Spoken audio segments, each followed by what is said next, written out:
ഈ നിൽക്കുന്ന എന്നെ ഒന്ന് ഓർത്ത് വെച്ചോട്ടോ, കാരണം കുറച്ച് കഴിഞ്ഞപ്പോൾ എൻ്റെ അവസ്ഥ ഇതായി. സമ്മതിക്കൂല, ഒരു കാലത്ത് ഈ KSRTC ബസ് നല്ല രീതിയിൽ ഒരുങ്ങി ഒരു കല്യാണത്തിന് പോകാൻ സമ്മതിക്കില്ല. അങ്ങനെ നേരെ സൗണ്ട് ബസ്സിലെത്തി. എൻ്റെ ഫ്രണ്ട് ഗീത് വരാൻ വെയിറ്റ് ചെയ്യായിരുന്നു കേട്ടോ. അവിടെ നേരെ ആൾക്കെന്തോ വാങ്ങാനുണ്ടെന്ന് പറഞ്ഞ് നേരെ പുറത്തേക്ക് ഇറങ്ങി. അങ്ങനെ അതെല്ലാം വാങ്ങി നേരെ ഞങ്ങൾ ബസ്സിൽ കയറി.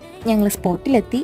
വേറെ എങ്ങോട്ടും അല്ല, ഞങ്ങളുടെ കൂടെ പഠിക്കുന്ന പുൽക്കിയുടെ, അതായത് അഹീരയുടെ ചേട്ടൻ്റെ കല്യാണമാണ്.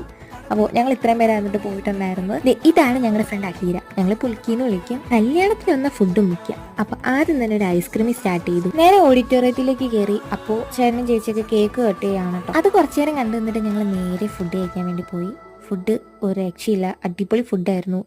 എന്തൊക്കെ ഉണ്ടായിരുന്നെന്ന് എനിക്ക് തന്നെ അറിയില്ല. പ്ലേറ്റ് നിറഞ്ഞ് നിൽപ്പുണ്ടായിരുന്നു.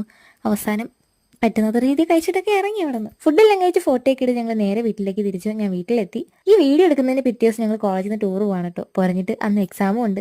അപ്പോൾ ഒരുപാട് നേരം